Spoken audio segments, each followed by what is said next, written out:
আজ আমি চলে গিয়েছিলাম কলকাতার গ্র্যান্ড ওবেরয়তে। তো আমি সকালবেলা ভগবানকে পূজা করে ঝটাফট রেডি হয়ে বেরিয়ে পড়েছিলাম। আর আমার ট্রেন টাইম ছিল সকাল 8:30 নাগাদ।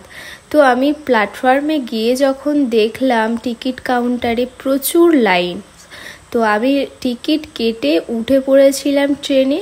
আর আমি সচরাচর জেনারেল বগিতে উঠি না, কিন্তু বাধ্য হয়ে উঠতে হয়েছিল। তোমরা লেবুগুলো দেখতে পাচ্ছ, তো এই লেবুরই ঘটনা তোমাদের সাথে শেয়ার করি।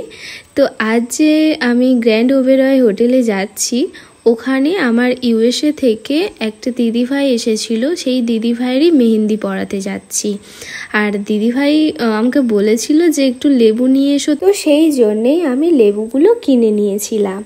আর আজ দিদিভাইয়ের সাথে ঠাম্মিও ছিল, তো ঠাম্মিও কিন্তু আমার কাছে থেকে ফেসিয়াল করিয়েছিল।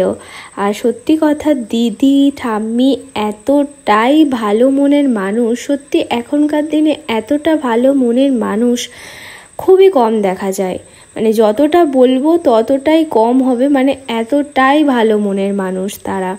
তো যাই হোক, আমি কিন্তু চলে এসেছি আমার লোকেশানে। আর লোকেশানে আসার পর দিদিভাইকে আমি হোয়াটসঅ্যাপে ভয়েস কল করেছিলাম, যেহেতু দিদিভাইয়ের সাথে কথা বলতে হলে আমার ওই হোয়াটসঅ্যাপে ভয়েস কলে কথা বলতে হয়, না হলে টেক্সটে কথা বলতে হয়, কারণ ইন্টারন্যাশনাল নাম্বার তো নর্মাল কল করা যায় না। দিদিভাই আমাকে নিচে থেকে নিতে এসেছিল। আর ওই যে মহিলাটাকে দেখতে পাচ্ছ, ওই মহিলাটা ছিল বাংলাদেশেরই একজন, তো দিদিদের পাশের রুমে থাকতো। তো যাই হোক, দিদিভাই একটু গল্প করে নিচ্ছিল। আর রুমের ভিতরে গিয়ে ঠাম্মিকে একটা প্রণাম করে নিলাম। আর এই যে তোমরা ব্লাউজটা দেখতে পাচ্ছ, এই ব্লাউজটা আমি নিজের হাতে ফেব্রিক করেছি ঠাম্মিকে দেব বলে। সেটা কিন্তু ঠাম্মি না জানতো না আগে থেকে। বুক জুড়োনো ধন আমার দুঃখ নিবারণ দিচ্ছে আমাকে, বুঝতে পেরেছো? পছন্দ তো? হ্যাঁ, আমার নাতি নাতনি ছাড়া আমার জীবন নেই, মানে খুব পছন্দ মা। উফ, মেরুন কালারটা আমার ভীষণ ভালো লাগে, পছন্দ করে নিয়েছি আমি মেরুন। পিছনটা দেখুন। হ্যাঁ দেখছি তো।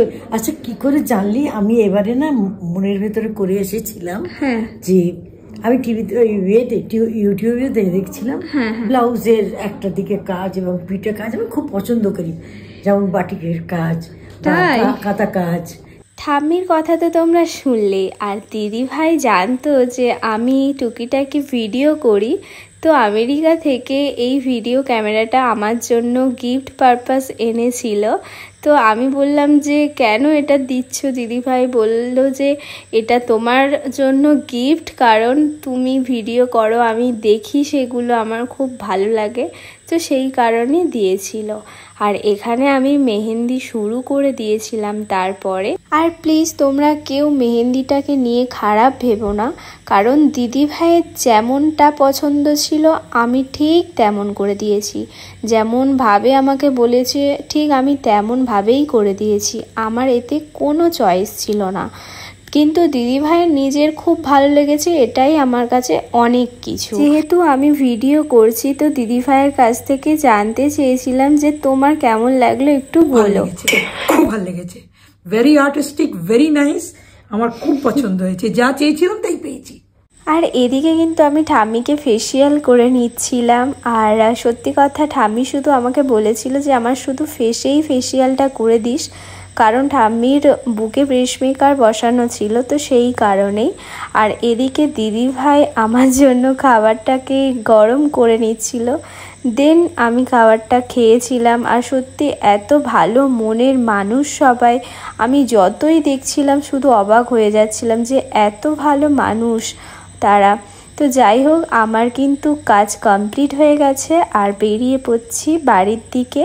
আর এদিকে দিদিভাই কিন্তু আমাকে আবার নিচে ড্রপ করে দিয়েছিল, দেন বাড়ির দিকে রওনা দিয়ে দিয়েছিলাম। আর ওই দেখো দেখা যাচ্ছে দ্য 42।